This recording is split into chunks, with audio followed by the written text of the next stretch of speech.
Panettone bread and butter pudding. You can't get any more indulgent than that. Look at that. Oh.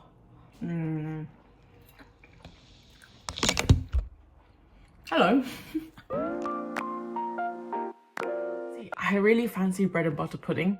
Unfortunately, I have no bread in the house, but I do have this though. This is a classic panettone. The funny thing about panettone is that it's super versatile. It's a dessert in any way you eat it. You can eat it as it is. You can add anything to it. But what I really want to make is a panettone butter pudding. Let's crack on. Starting off with a panettone, we're simply just cubing the panettone, but the quick tip I have here is try and leave your panettone out for 2 days ahead of time. If you can't do this, you can do it on the day. What I have done here is I've cubed the panettone to give a maximum layer of surface area for it to aerate and become stale. Now when you cube it, you also have great textures in the bread and butter pudding, which you don't get if you only do sliced bread. It's really interesting here. So what I've done is I have cubed this and I placed it in a butter dish so that it can dry up for another 4 hours. I've let this sat for like 4 hours and it's still such a great texture. You'll find later why. Now moving on to the custard, we're going to start off with 300 milliliters of double cream. Now it's important that you really have like the best quality here because all these ingredients are essentially the base or the foundation of a bread and butter pudding. Now this is a bit of an eyeball measurement with the sugar, but I will leave all the measurements down below. This can work for any time of the year though. I honestly think this is great, especially when you have leftover like sweet bread or any bread of that kind. I'm just working with panettone because it's what I've got, but also it's the one that's left over from Christmas. And I'm panettone out and I want something new. Okay, so for the custard, we're also using 3 whole eggs. I've cracked them and left them aside whilst we heat up the milk and cream mixture. Now, in the ideal world, the temperature should sit around about 65 to 70 degrees. It's enough to warm up all the fatty molecules in the milk without destroying or burning the milk or cream. Adding the vanilla into the eggs so they don't burn off in the temperature. And then we're gonna do a process called tempering. It's a fancier way of saying heating up the eggs really. And all you're doing is ladling in some milk, whisking it, and then ladling it, whisking it.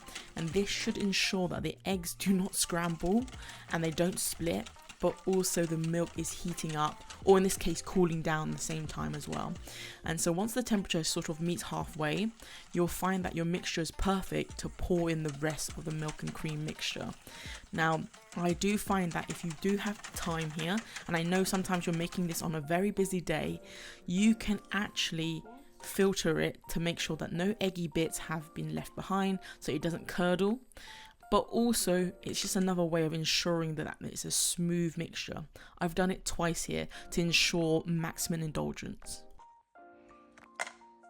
Once you've completed this step, leave the mixture to the side to cool down. You don't need to cook this any further. We'll move on with the panettone. So the neat thing about panettone is that you don't actually need to add additional butter to the dish. Now, if any of you know how to make panettone or seen it or watched someone do it or whatever, you will know that a lot of butter goes into it. It's like a brioche. It's a version of a brioche. It's a sweet bread. So in the ideal world is I'm not going to be adding butter. That's why I cut it into cubes. But I will be using the butter for the dish. So I'm going to butter the butter the dish that is going to go in, and that's about the only amount of butter in it. So even though it is a bread and butter pudding by nature, just like toast, there is no butter in toast. There is butter in panettone, so I don't feel like the need to do it. Also, the custard is extremely indulgent already, so I feel like it's an unnecessary addition. You can do it if you're using like a bland version of this, i.e. you're using stale bread or a different type of bread, whether that's just like a ciabatta or whatever. You can do it because you can swap this out. You can even use like crumpets and stuff like that. That would need buttering because obviously that would add in the additional fat. Right now the panettone is already quite luxurious and sort of fatty already. Adding more fat of it will just make you feel sick. So I've just left it as the panettone. The panettone is now very porous because it's you know, stale, and also I left it for one night just so that it can get really hard. You kind of want it like stiff enough to absorb the liquid, but not as tough as biscotti, basically. So this might be an extra step. So early on I already layered it into a buttered dish, but actually I found that layering it in a specific way creates a really cool like texture difference. So the bottom panettone should be nice and squidgy and like sort of soft, and the top should be nice and crispy, creating the maximum and perfect texture. Now I would recommend other panettone types as well. So maybe instead of a fruit one, you can use a lemoncello panettone or a chocolate chip panettone, or even a Pandoro, which is basically a plain version, which is similar to brioche or basically bread. But I love this. Now I've added dark chocolate to this because the bitterness creates a nice texture and a creaminess to it as well. Now I have left the custard mixture to cool down. Just in the ideal world, it just makes life a little bit easier because I don't want to over soak and make this super mushy, because you still want that sort of crunchy, crispy and soggy bottom sort of style for the bread and butter pudding. The final step to the recipe is adding the custard mix onto your panettone. Now the important thing here is to make sure that all of it is soaking up all the custard, but also making sure that you have bits that are slightly uncovered so you have that nice crispy edges. Now I do find that you will need to go back with a spoon and slowly push down certain parts of the panettone just so that it covers itself. Now this is a little indulgent and a little bit too extra, but if you want really crispy edges, add some brown sugar before putting into the oven. Now the ideal world is brown sugar because of the molasses, but if you had white sugar or vanilla sugar, that also works. Like you can see, I'm still having to like edge it and make sure that it's constantly covered, but we'll move on to this bit.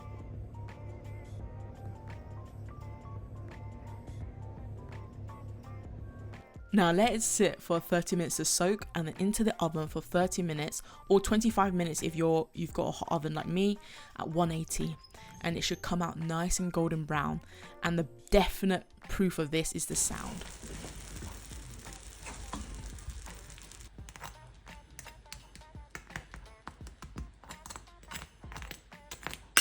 Now I said the final step was previously, but this is the actual final step. Custard. Now you can have bread and butter pudding with custard or ice cream, vanilla ice cream specifically, but I find it so comforting to have hot custard paired with your bread and butter pudding. So this is my recipe for custard. Essentially what you're doing is similar to the custard mixture. Once you temper the milk and the egg, you're going to basically add it back onto the hob, heat it for 10 minutes until it's nice and thickened. And one other additional ingredient would be the corn flour. Right, I'm really happy with this recipe, and this is like something that I've been wanting to do. I've seen a lot of people do it as well, but I just think it looks so good. Look at that. It looks and it smells so good, proper Christmassy as well. Let's make a plate.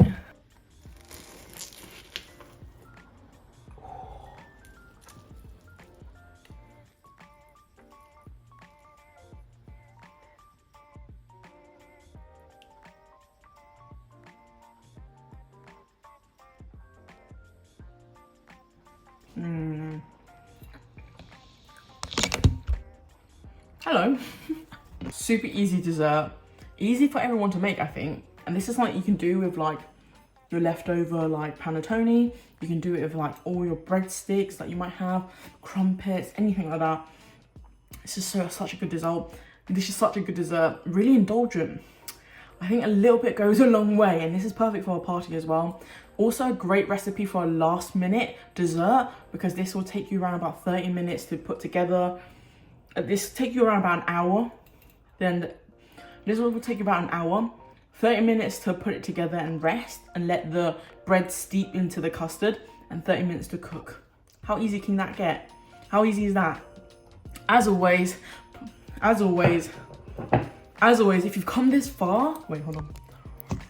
If you've come this far, leave an emoji down for me. I want leave a Christmas tree. If you come this far, leave a Christmas tree emoji down for me to let me know you've come this far. As always, Merry Christmas and a Happy New Year. I'm gonna love you, leave you. Thank you for watching.